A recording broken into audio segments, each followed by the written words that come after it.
Welcome everyone, and thank you for joining us for today's webinar, Perspectives on Oropharyngeal Cancer, Scientific Overview, Clinical Expertise, and Personal Experience. My name is Kathleen Amos, and I work at the Public Health Foundation, and I am joined here today by my colleague, Russ Rubin, for Immunization and Respiratory Diseases at the Centers for Disease Control and Prevention. We have three fantastic presenters with us for this webinar and are very much looking forward to sharing their presentations with you. As we get started, we'd like to take just a few minutes to go over a few housekeeping items for this webinar. So on this slide, you should see an image of the attendee control panel, which you should also see on the right side of your computer screen. This control panel is your hub for interacting with the webinar. First, in the control panel, you should see an audio section. You have two options for accessing audio for this webinar: listening through your computer speakers or calling in over the phone. If you are using your computer speakers, please choose the computer audio option. If you are using your phone, please choose the phone call option and enter your audio PIN, which you can find in that audio panel. Please make sure to select the audio option you're using. And if you choose to listen over the phone, please also be sure to mute your computer speakers to reduce any echoing. Regardless of which option you choose, all webinar attendees are muted for the duration of the webinar. The slides for today's presentation are available for download in the handouts section of your control panel if you would like to have a copy. Links included in the slides are not live during the webinar presentation itself, but they are in the handout. So if you download that copy of the slides, those links will take you to any additional resources. Throughout the webinar, please submit your questions or comments for any of the presenters via the questions box in your control panel. Please feel free to send in your questions at any time, and we will address as many as possible during the Q&A session at the end of the webinar. If you have difficulty with any of the technology for the webinar, please also use the questions box to send us a message, and we'll help you troubleshoot. And finally, we wanted to let you know that this webinar is being recorded, and the archive will be available following the webinar to you and to others who are unable to join us today. As you may know, every year over 33,000 men and women are diagnosed with a cancer caused by human papillomavirus, or HPV. While cervical cancer is the most well-known cancer that is caused by HPV, there are 5 other types of cancers that can develop from HPV. Oropharyngeal cancer has recently surpassed cervical cancer as the most common cancer caused by HPV, accounting for nearly 13,000 cases every year in the United States. Compared to HPV and cervical cancer, awareness of the link between HPV and oropharyngeal cancer is still low, which presents an important opportunity for more education. Today, we are pleased to have 2 experts with us to discuss the burden of oropharyngeal cancer, current trends in the epidemiology of oropharyngeal cancer, a clinical picture of the disease, the importance of vaccination to prevent Hpv infections, and common questions related to HPV and oropharyngeal cancer. Dr. Amber D'Souza is an associate professor in the Department of Epidemiology at the Johns Hopkins Bloomberg School of Public Health. Dr. D'Souza's primary research interest is in infectious causes of cancer. Her current research explores the association between HPV and oral, cervical, and anal cancers, global cancer, screening and prevention of cancer, as well as risk behaviors and STDs. Dr. D'Souza also has active research projects in head and neck cancer epidemiology, cancer screening methods, biomarkers of HPV persistence, tobacco cessation, epidemiology of HIV and AIDS malignancy. She is the principal investigator of the Multi-Center AIDS Cohort, or the MAX Data Center. Dr. Carol Fakhri is a head and neck surgical oncologist at Johns Hopkins, an associate professor in the Johns Hopkins Department of Otolaryngology, Head and Neck Surgery, the co-director of the Head and Neck Group in the Bloomberg Kimmel Institute for Cancer Immunotherapy, and the director for the Head and Neck Surgical Oncology Fellowship. Dr. Fakhri's research focuses on the role of HPV in head and neck squamous cell cancer. She has made significant contributions to the knowledge of oral HPV infection and is considered an expert in HPV infection and head and neck cancer. In addition to the clinical implications of HPV in head and neck cancer, Dr. Fakhri is co-principal investigator of a large study to understand screening individuals at high risk of malignancy and evaluating imaging modalities to improve diagnostics and early detection of HPV-related head and neck cancer. Together, they have co-authored several papers about commonly asked questions from patients about HPV-related oropharyngeal cancers, as well as the psychosocial experiences of HPV-related oropharyngeal cancer survivors, both during and after treatment. In addition, we are joined by Jason Mendelsohn, an HPV oropharyngeal cancer survivor, who shares the story of his illness and recovery as a means to educate the public about HPV and its link to oropharyngeal cancer. Mr. Mendelsohn is co-founder and president of Ashar Group, LLC, a privately held nationally licensed firm specializing in the secondary market for life insurance. He is also a stage 4 HPV-related oral cancer survivor and serves as the co-chair for the Patient Education Committee for the Head and Neck Cancer Alliance. He made the decision to share his cancer story publicly so that others could learn about HPV-related oral cancer screenings, and the HPV vaccine.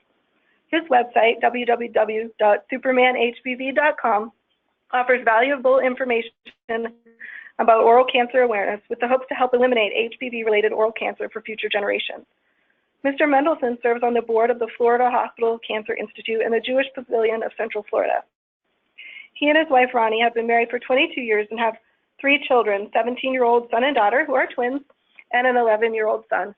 Mr. Mendelsohn will share his story today, discussing the process of diagnosis, treatment, and recovery from oropharyngeal cancer. Well, I'm pleased to turn the floor over to Dr. D'Souza to get us started. Good afternoon, everyone.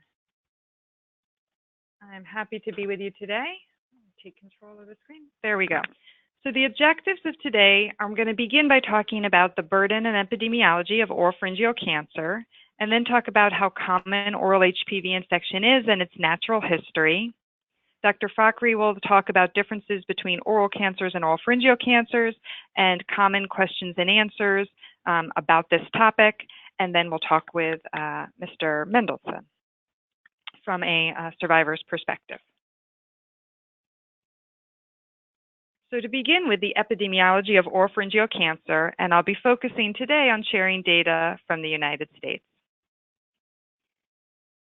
When we talk about oropharyngeal cancer, we're talking about cancers that are at the back of the throat and base of the tongue. So these are cancers in the tonsil, base of the tongue, pharyngeal wall, uvula, and soft palate. Thinking about all the types of cancers that are caused by HPV in the United States, oropharyngeal cancer is the most common HPV-related cancer in men, but in women, cervical cancer is the most common HPV-related cancer. Oropharyngeal cancer is actually much more common in men than women, and if you look at this picture that's shown here, you can see that there's over 14,000 cases of oropharyngeal cancer in men in the U.S. every year, compared to only a little over 3,000 cases of oropharyngeal cancer in women each year. Taken together, there's over 18,000 oropharyngeal cancers in the U.S. each year, which is much more common than cervical cancer in the U.S., and that is a recent trend. That is in the context that most cervical cancers are prevented by effective screening. So without screening, cervical cancer would be the much more common cancer, the most common HPV-related cancer, as it is in many other countries outside of the U.S. But in the U.S., because we have such effective cervical cancer prevention efforts, the number of oropharyngeal cancers now each year is significantly higher than the number of cervical cancers that we see in the U.S.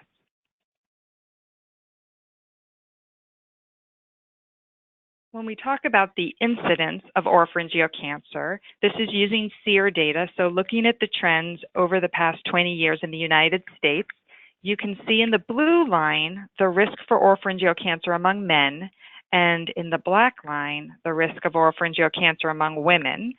So the first thing to note is how much higher risk for oropharyngeal cancer is among men than women.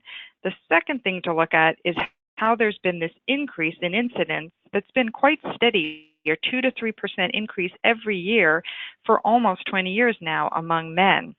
And we don't see that same type of increase for oropharyngeal cancer risk among women. When we contrast this with the other type of head and neck cancers, so not the cancers in the oropharynx, but in the other parts of the head and neck, and these are cancers that are caused by primarily tobacco and alcohol use, we see the rate of those cancers has consistently decreased in men and in women, and that's primarily due to decreases in tobacco use in the U.S. So if we look at the rate of oropharyngeal cancer, by age group, what we can really see here is that increase that's happening in oropharyngeal cancer risk among men is happening across men of many different ages. So you can see here for men in their 50s in the red line, for men in their 60s, which is this green line, and for men in their 70s, which is the blue line, the risk for oropharyngeal cancer has, increased substantially over the past 20 years. The cancer is much rarer among young individuals in their 40s, so we do have oropharyngeal cancer occurring there, but the increases that you see in the magnitude of that cancer is not as high. And the increase in the risk of oropharyngeal cancer is also not as high among individuals who are over 80, where there's lots of competing risks. But we are seeing it for men between 50 to 79. If you look at oropharyngeal cancer among women, we don't see the same kind of increases in the U.S. that we're seeing among men. In fact, we see some decreases in oropharyngeal cancer among women that are believed to be explained by decreases in tobacco use, which is another cause of oropharyngeal cancer. But we don't see the same type of increasing incidence.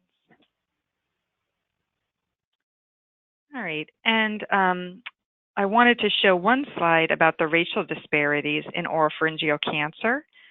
So if we, before HPV was the primary cause of oropharyngeal cancer, thinking back in the early 90s, the rate of oropharyngeal cancer was considerably higher among Black men than men of other races in the US. That's when smoking and tobacco use was the main cause of oropharyngeal cancer.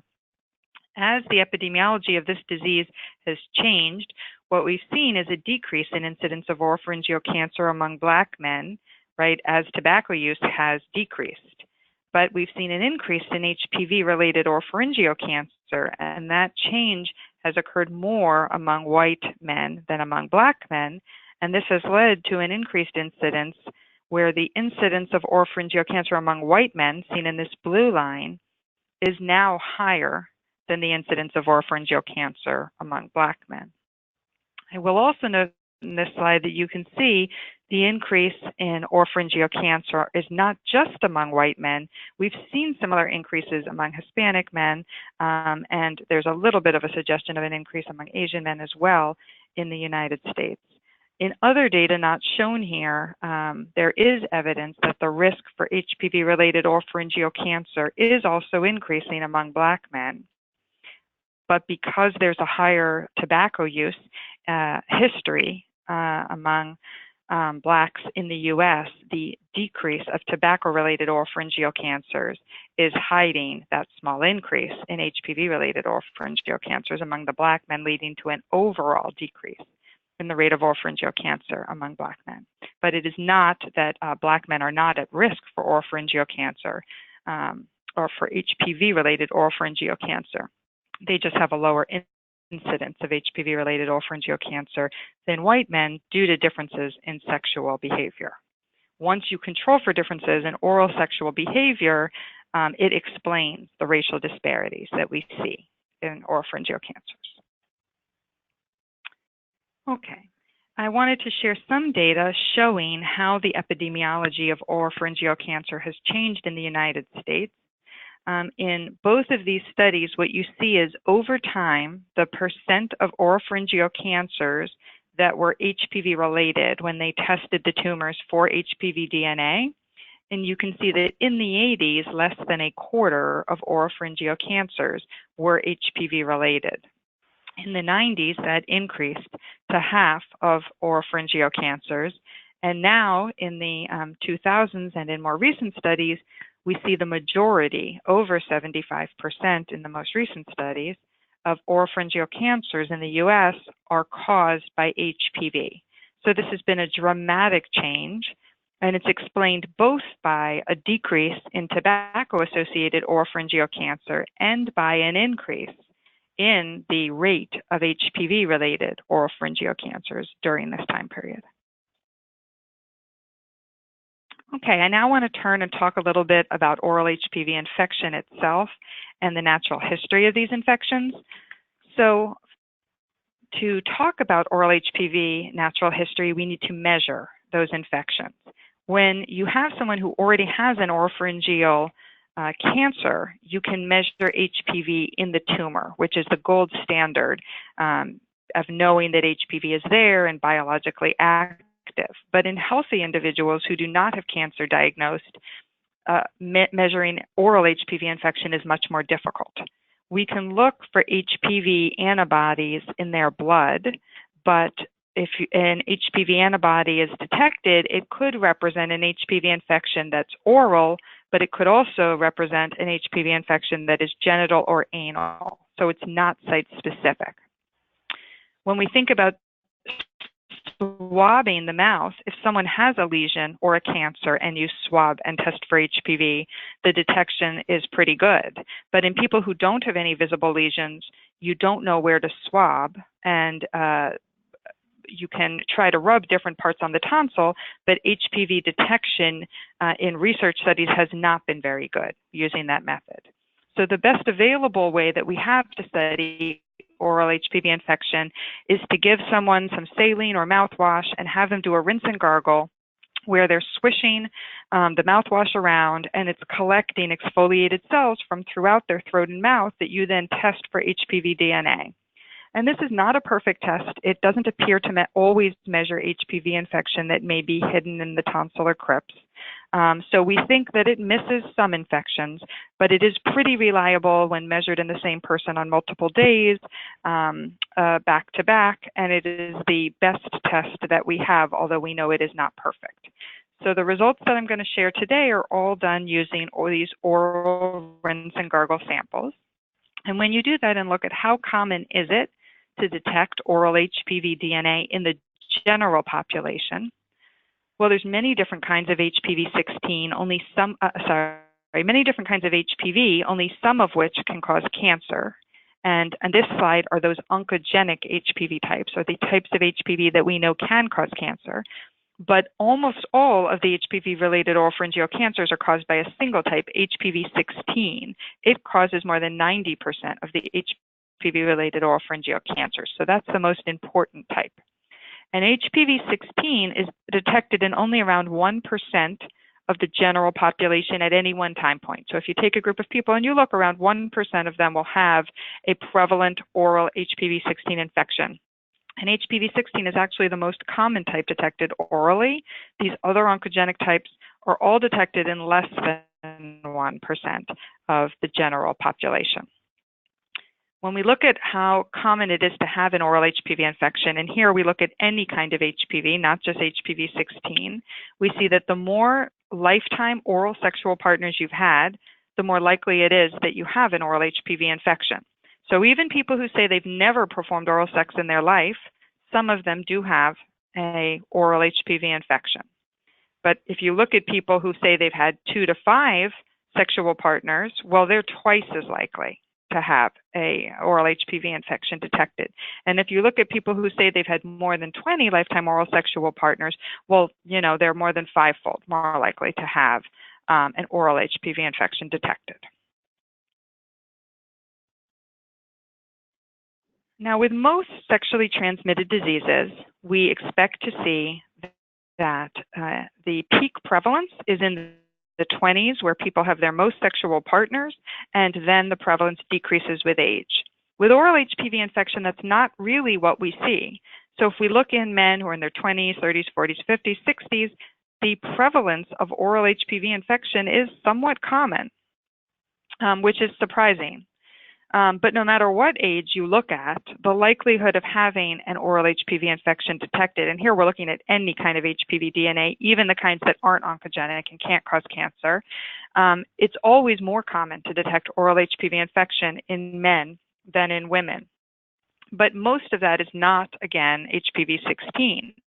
If you look at how common it is to detect HPV-16, it's only in 1 to 2% of men.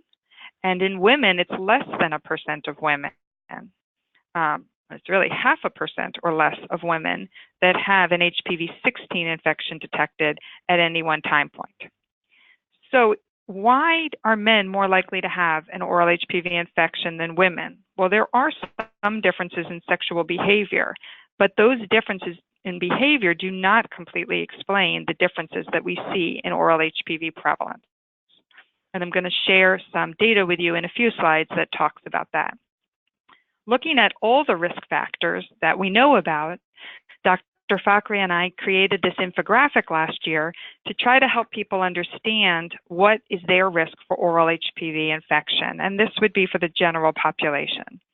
And so the first differentiator is really sex, whether you're a woman or a man, and then after that, number of oral sexual partners. So women who have only had 0 or 1 oral sexual partner have very, very low prevalence of oral HPV-16 infection and any oncogenic infection. And even the women who have few more oral sexual partners, their overall HPV prevalence at any one time point remains very modest. So oral HPV infection among women is low. Among men, we see increasing oral HPV prevalence with number of lifetime oral sexual partners, and we see further differentiation by whether they currently smoke.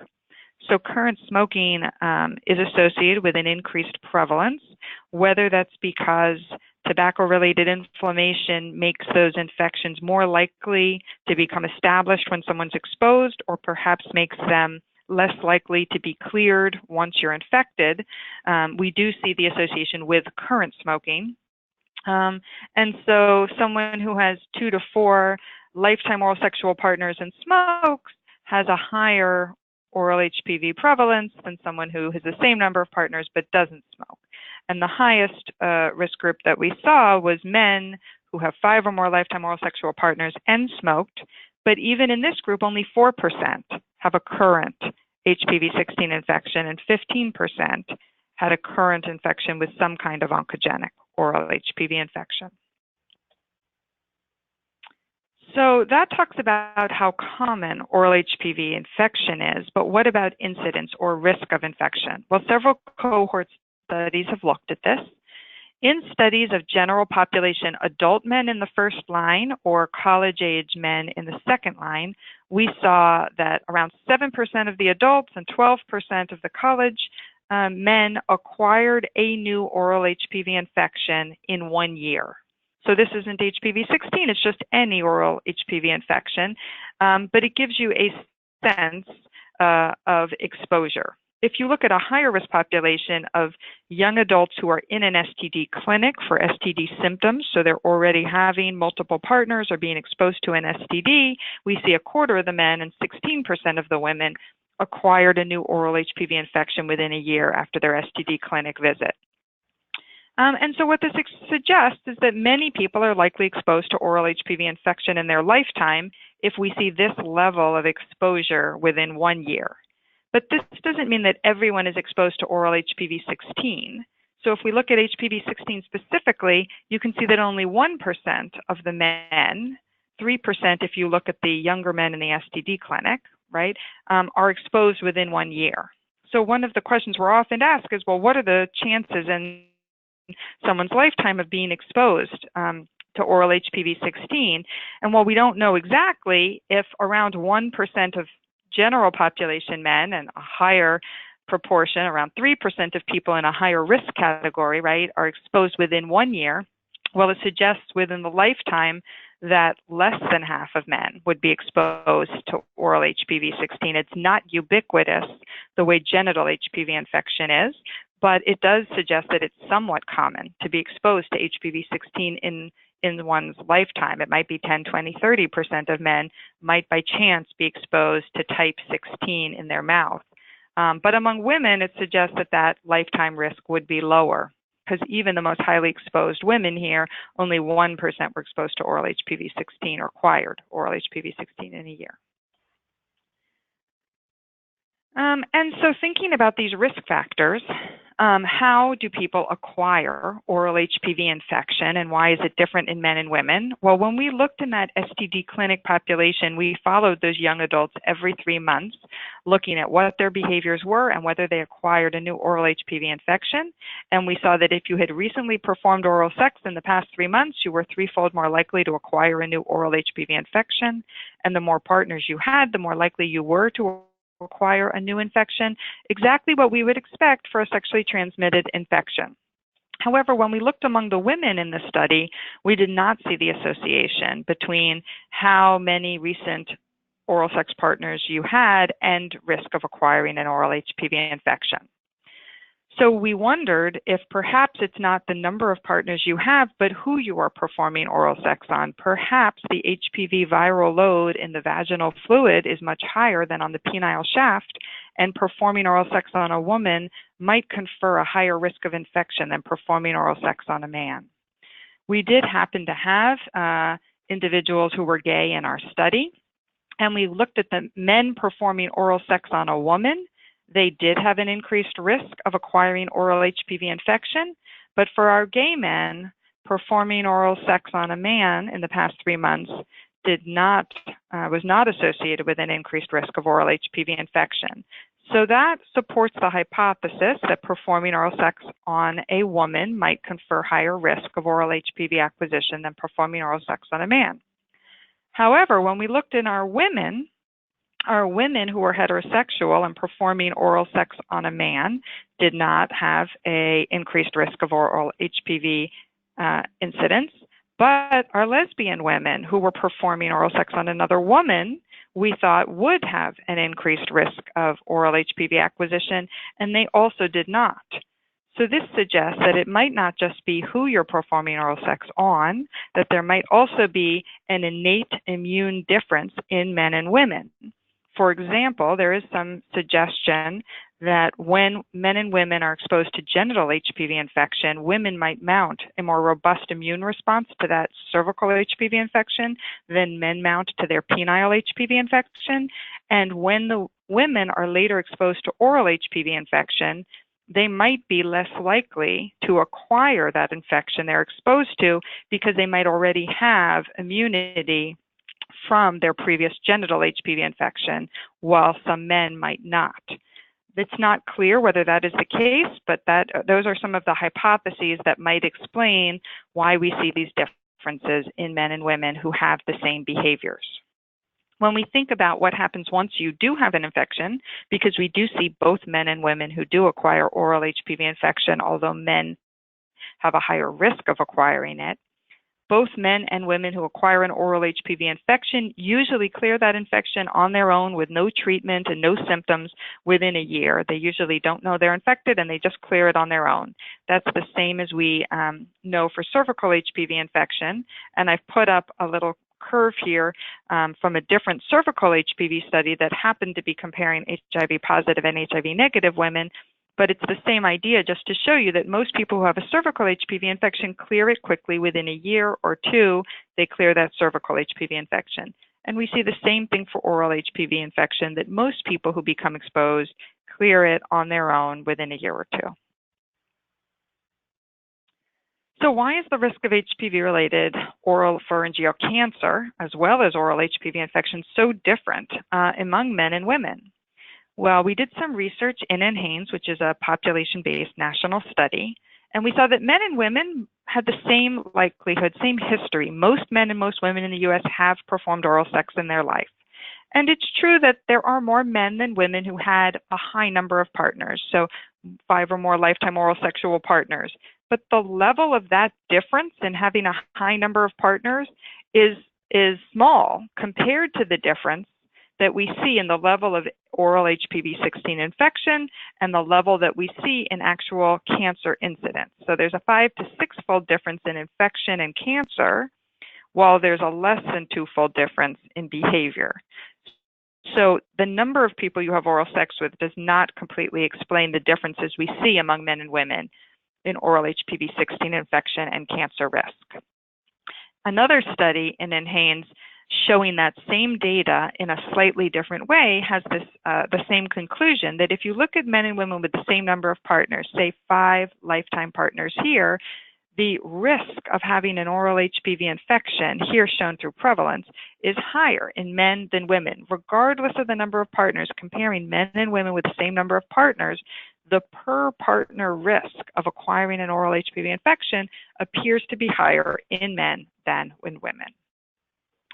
So we did a research study where we compared an oral HPV prevalence with lifetime cancer risk to see what happens once you are infected.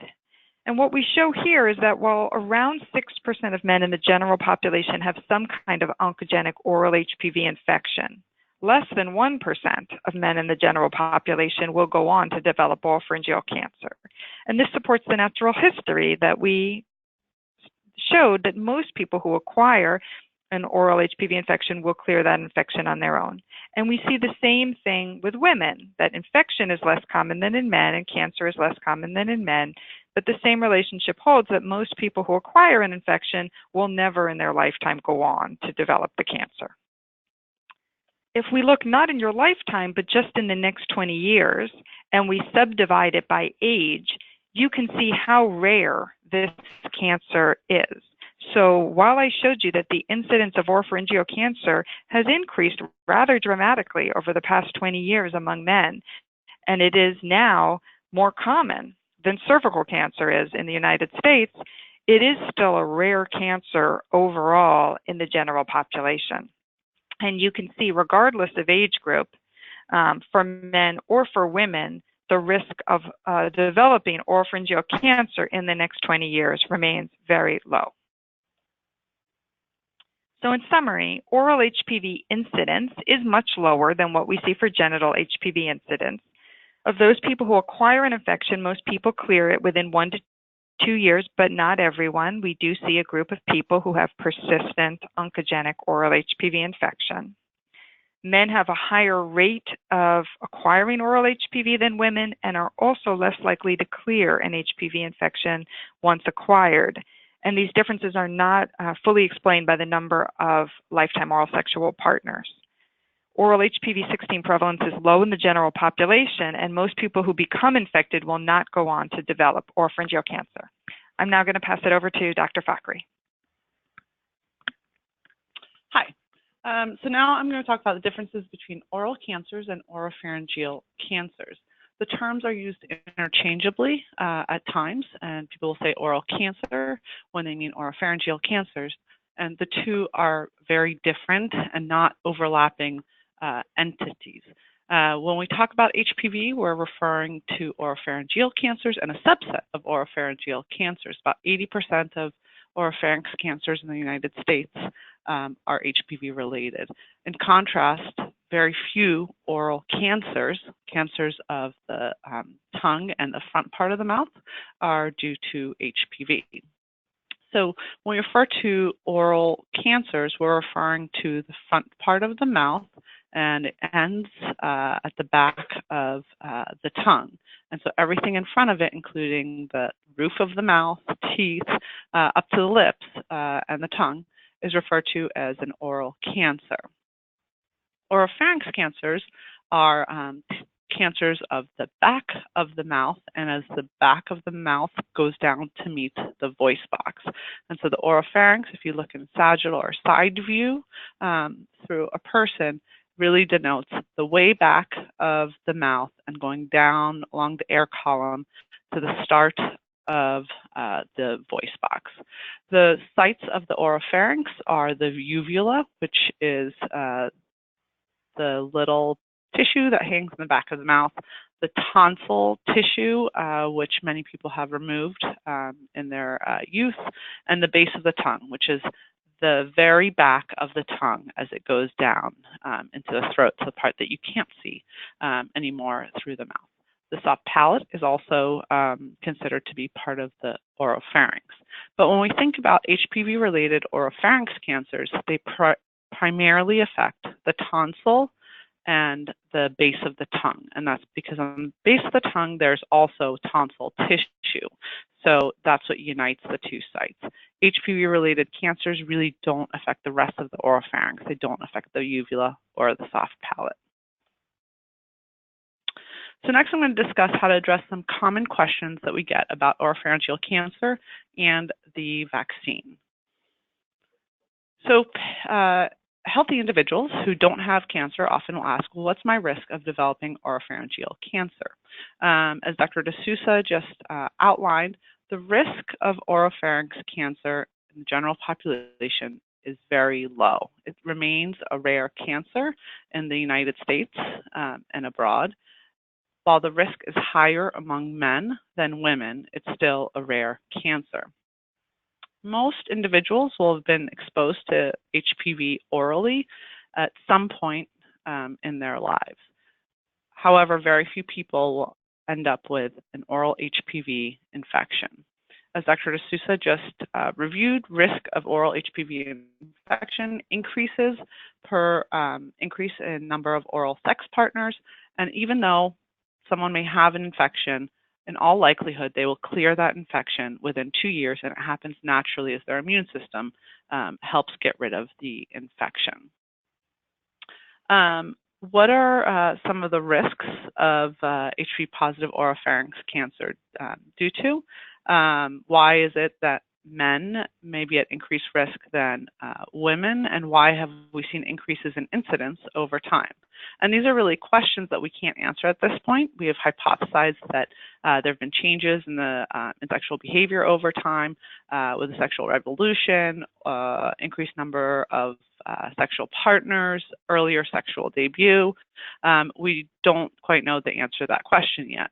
Why are men at increased risk for cancer than women? As Dr. D'Souza mentioned earlier, there's a thought that men have a lower immunity and are unable to clear the infection as compared to women. But again, we don't have very good evidence for that at this point. The good news is that we have evidence to suggest that HPV vaccine may prevent future rises in incidence of HPV-related cancers. And therefore, that gives us optimism. So among patients who have, individuals who don't have cancer, but they are worried about their future development or risk of either HPV infection or HPV-related cancer, they often ask us whether or not they can get tested for the infection. And the simple answer is no. While there are tests available on the market, there is no FDA-approved test to detect oral Hpv DNA. And so if we were to get a test that someone has an HPV infection or that it's an oncogenic HPV infection, we don't know if that result would be reproducible in another laboratory. And so we really don't recommend that individuals be tested for oral HPV infection outside of a clinical trial or study. If there were a test available and HPV were to be detected, at this time we have no treatment recommendations, screening recommendations, and again, most people will clear that infection on their own. So providers should not be offering HPV testing to their patients using any saliva kits. While our natural history data is limited, based on what the data that Dr. D'Souza outlined earlier, having an oral HPV infection at one time point is not a good predictor of future risk, and most people will clear that infection within 2 years.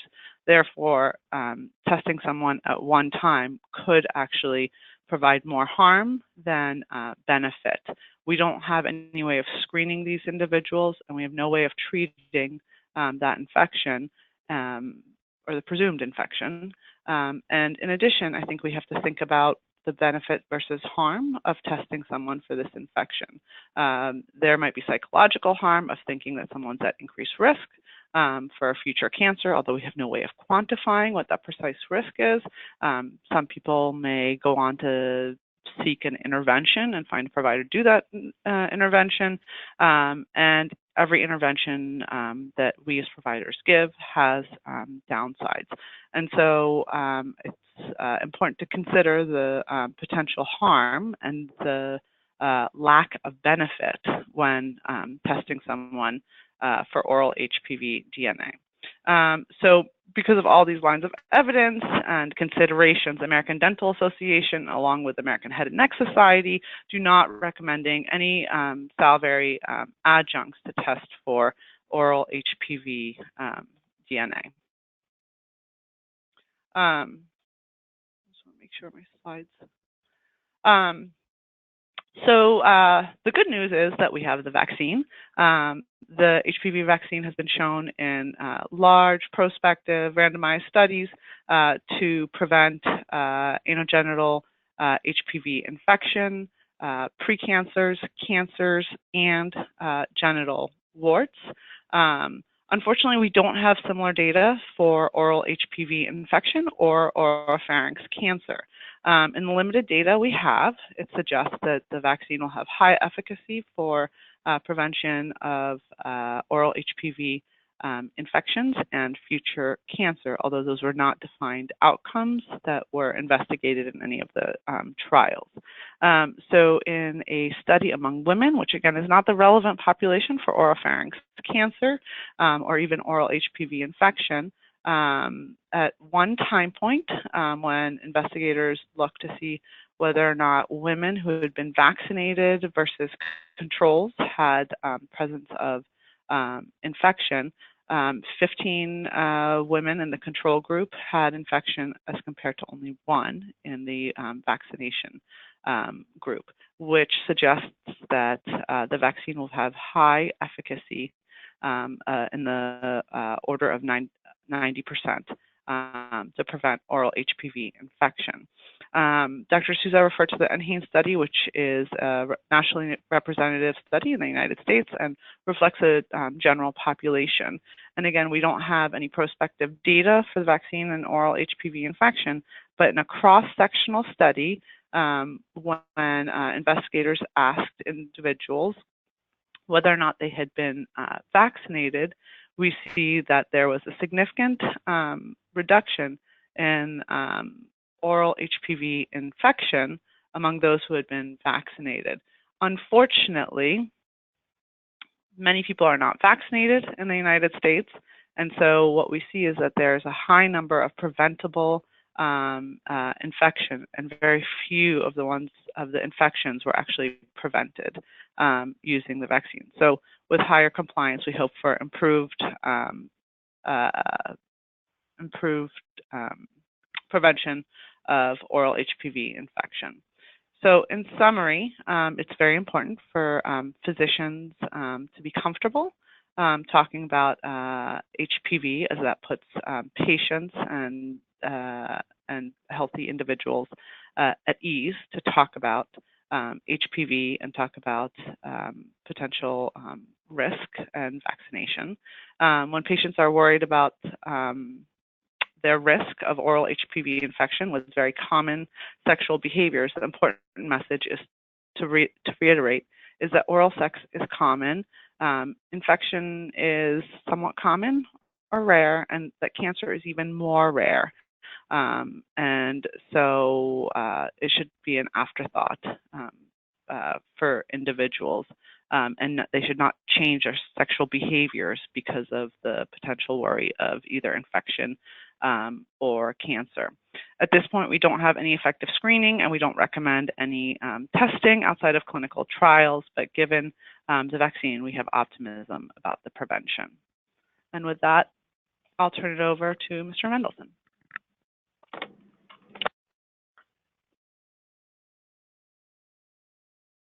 Good afternoon.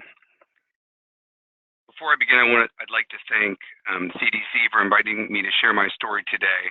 You'll soon understand that I'm not a doctor. I am a survivor, because my presentation over the next 12 to 13 minutes will be certainly less technical. I hope you find it to be interesting and informative, and that it provides you with the information you need to continue doing what you're doing to protect future generations. I hope this encourages, my story helps you to encourage parents, families, and others to learn more about the HPV vaccine, and that parents will understand that the HPV vaccine is a vaccine that will protect both their sons and their daughters, not just their daughters, from getting a cancer that is preventable. What you do is extremely important. I commend you for protecting families. I also want you to know that while I launched my site, Superman HPV, I don't have a Superman complex.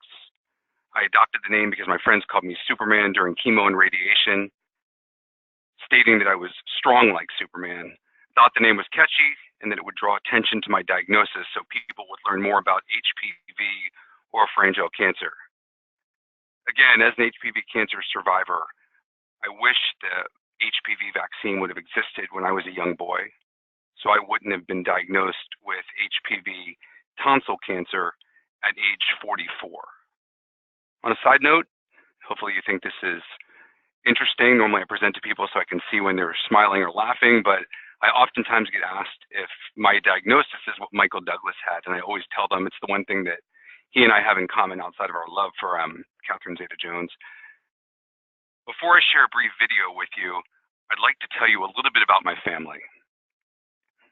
I often describe us as a blend between the Waltons from TV, so hopefully many of you on the webinar today know the Waltons, John Boy from years ago, and My Big Fat Greek Wedding, and then you sprinkle Judaism on top, and that's us.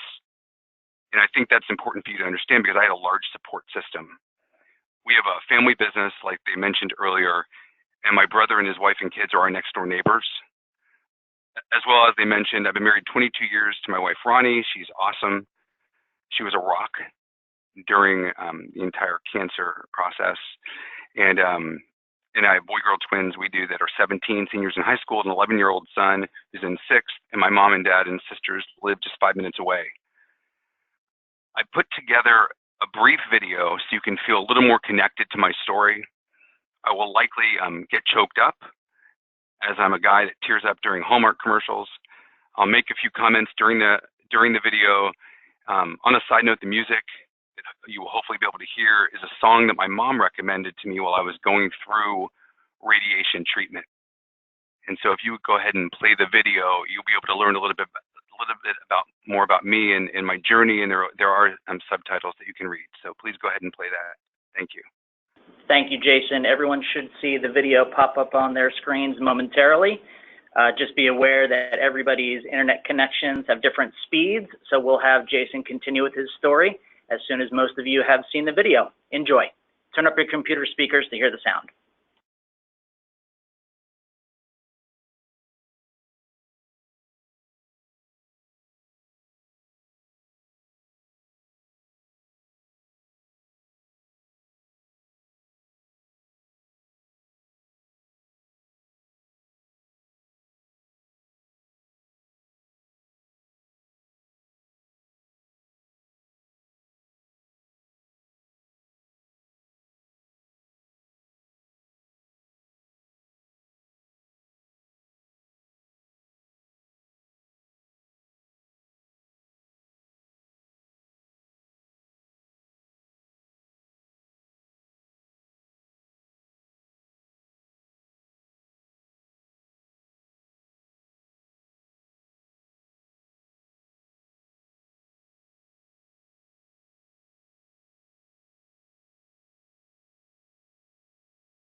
Jason, thank you very much for that great video. And when you're ready, back to you. Thank you. Yes, I mean, I have to tell you, so I share that video, I get choked up whenever I share it, and I show it because if you think of all the events I would have missed had things not have gone well, and you have the ability through education and really talking to parents about the HPV vaccine to make sure parents are there for their kids and kids are there generations to come. So it's, anyway, it gets me choked up. Let me tell you about life before cancer very quickly. I was working 50 to 70 hours a week, traveling 2 to 3 times a month all over the country. Like I told you, like they said earlier, we have a family business. I was at all my kids' activities, travel, sports, date night with my wife. Life was awesome and hectic all at the same time. April 17th, 2014 changed everything. That was a day that I was taking a financial exam for our industry, getting my securities license. I put my hand on my face to ponder a question and onto my neck and felt a small bump. I said to myself, I remember clearly at the time, I don't have time to think about dying. And I said it because I shave every day, never felt the bump before, but I went home, showed my father who's a physician the bump. He said, let's call the ENT. I called the ENT. He said, you don't smoke, you don't drink, come see me in a few weeks. I am a guy that goes to the doctor. So that was a Thursday. Monday, I showed up at the doctor. They put me on 10 days of antibiotics and steroids. They told me in the event that the bump didn't go away, that we would immediately schedule a needle biopsy and CAT scan. I quite honestly thought nothing of it. I was at my ideal weight. I was exercising. I was feeling awesome. No symptoms. I went to the Keys on vacation with many of my friends, ran the equivalent of a 5K, flew from the Keys to DC where I lobbied on Capitol Hill. Life was awesome. I returned on a Wednesday. Thursday had a CAT scan. Friday had a needle biopsy. And on Monday, found out that I had stage 4 at the time, HPV tonsil cancer. Today, with some of the downgrading and staging, it would have been stage 1, but at the time, stage 4. And I was devastated. Never thought I would be getting cancer or being diagnosed. Talked to my family on the way home, called my 2 insurance agents, life insurance agents, and said, please don't let my policies lapse. I need to make sure they're on automatic draft.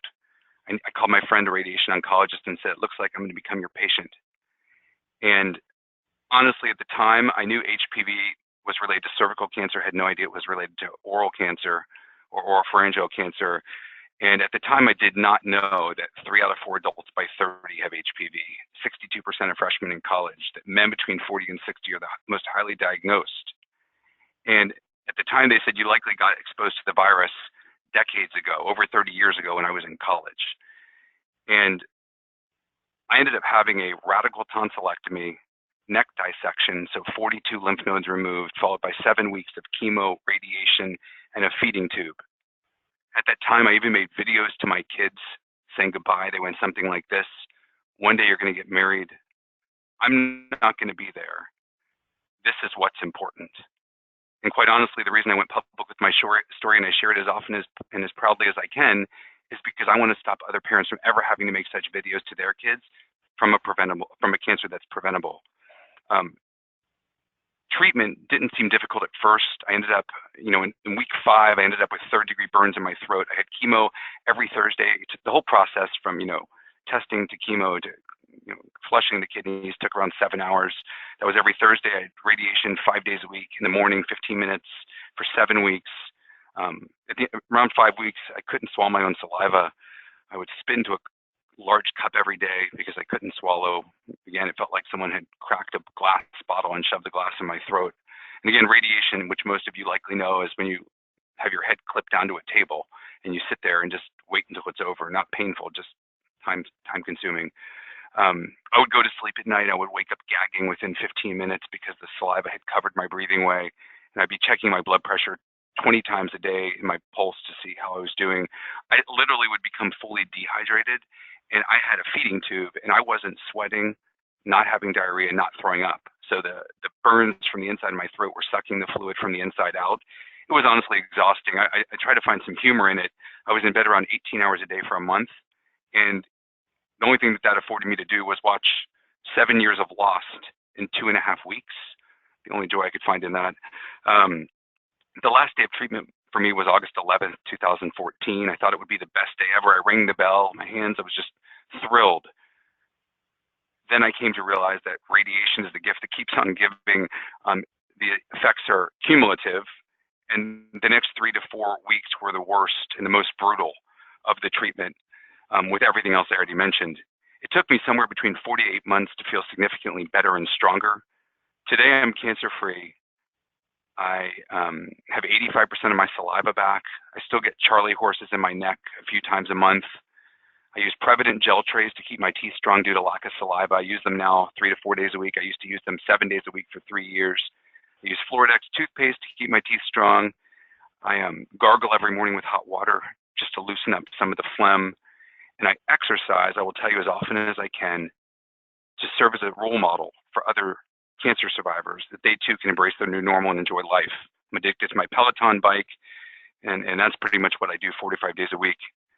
While today I'm cancer-free, I'm really working to give back, and I want to mention this, that I'm on the executive board for the Head and Neck Cancer Alliance. We're forming a survivor patient caregiver network, and so through a website I launched, supermanhpv.com, I get contacted probably 3 to 5 times a week by people all over this country and worldwide that tell me when they see my website, they no longer feel alone.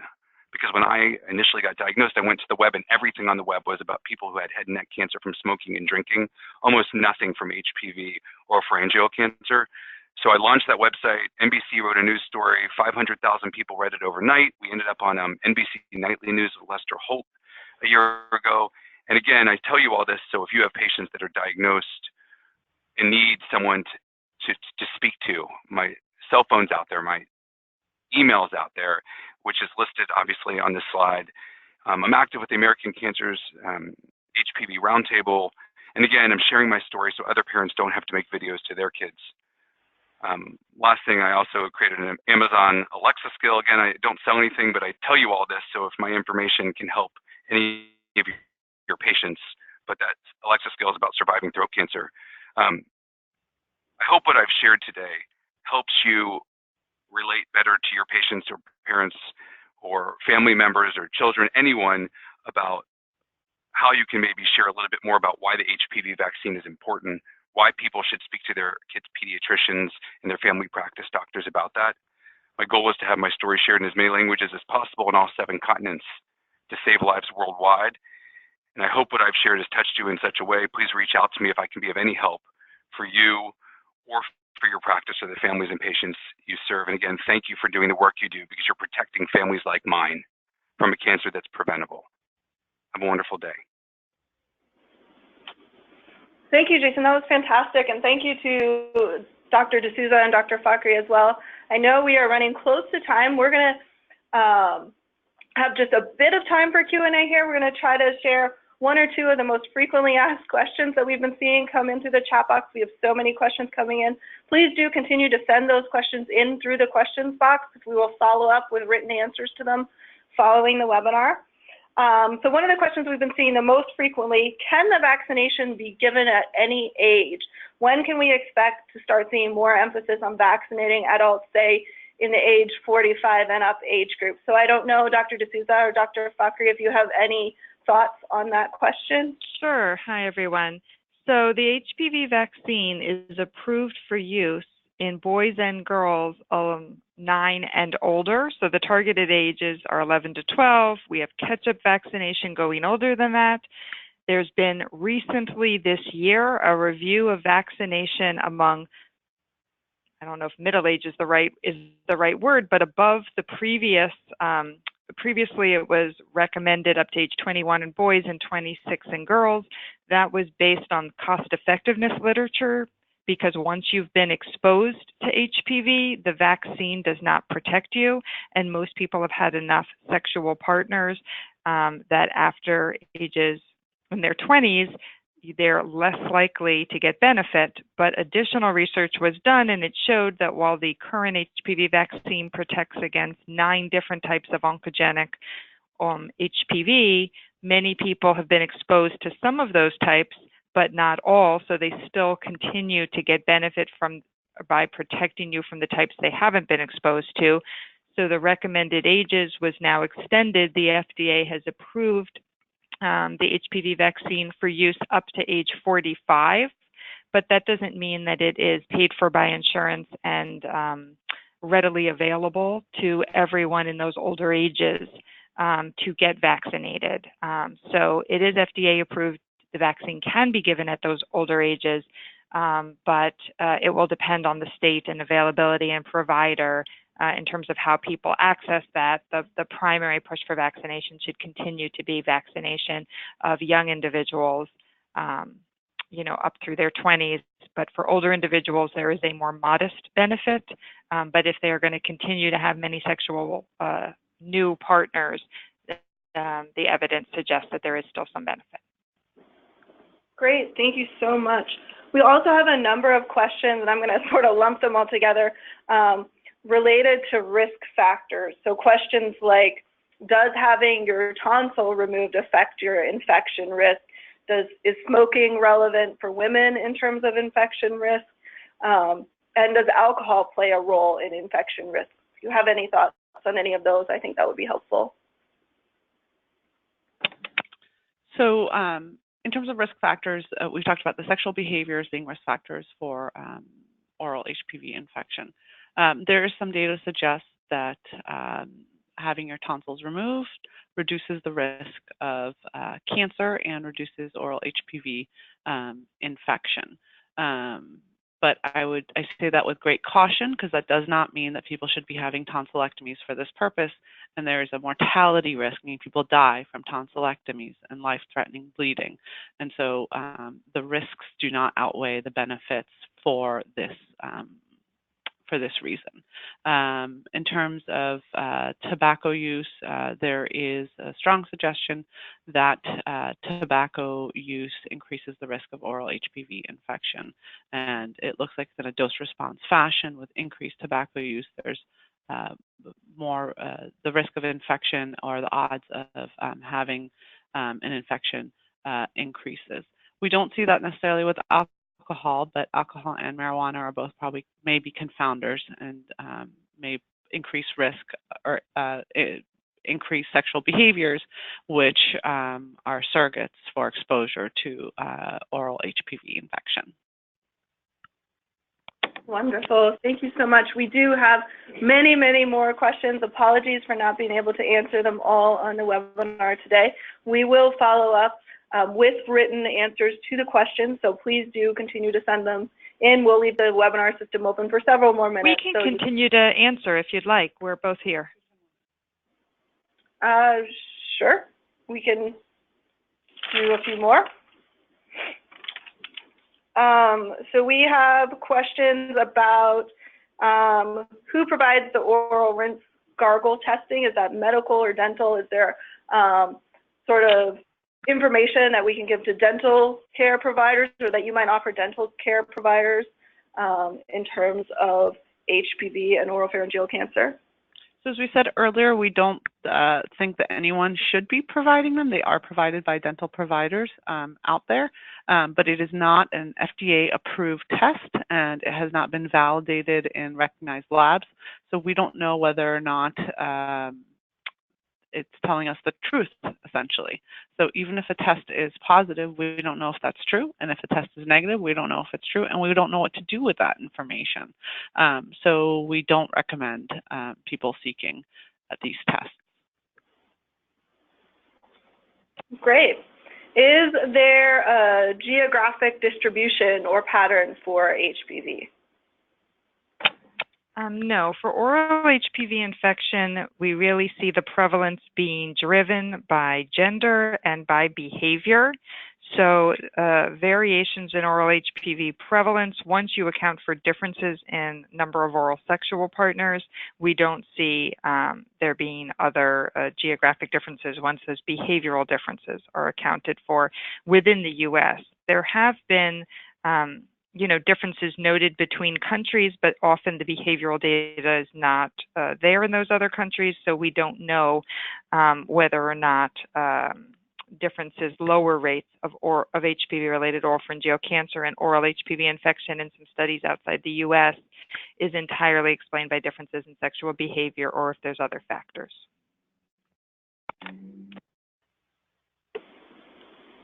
Great. We have several questions related to sort of the time lag, if you will, between the infection with HPV and delayed development of cancer. So is it possible to be infected with HPV and then develop cancer sort of several years down the road? What does that look like? So we can't give the exact timing from infection to development of cancer, but what we know is that it is many, many years, and this is for HPV and all the cancers that it causes. So we know that for HPV infection to lead to cervical cancer or anal cancer is over 10 years, maybe 20 years or longer. All of the data we have for oral HPV infection and oropharyngeal cancer suggests that same long time span, and there have been studies that have looked back 10 and 20 years and seen that people who went on to develop cancer had the biomarkers for those infections 10 and 20 years beforehand, even though they were apparently healthy at that time point. So although we don't know the exact number of years, we would be very surprised if an individual who's not immunosuppressed or very ill for other reasons, we certainly think the time span is more than 10 years. Fantastic. Thank you so much for being willing to stay and answer a few more questions. I know we only have the system live for a few more minutes, so I want to make sure that we wrap everything up here and let everyone know where they can access the resources from the webinar today. Again, please continue to type your questions in. Jason, we have so many comments of people thanking you immensely for sharing your story and sharing their own stories as well. So we really appreciate that contribution to the webinar today. We would like to thank everyone on the line here once again for joining us for this very informative webinar. We hope you enjoyed it. We certainly did. As mentioned at the beginning, we have recorded the webinar today. An archive will be available on the Public Health Foundation's website following today's event. So the link to the archive will be emailed to you as soon as it's available. You can also access that archive at any time from www.phf.org/immunization. You'll also on that webpage find the slides, the written answers to the questions as promised, as well as the archives of previous immunization webinars, including the How I Recommend Flu Vaccine webinar that was held in December.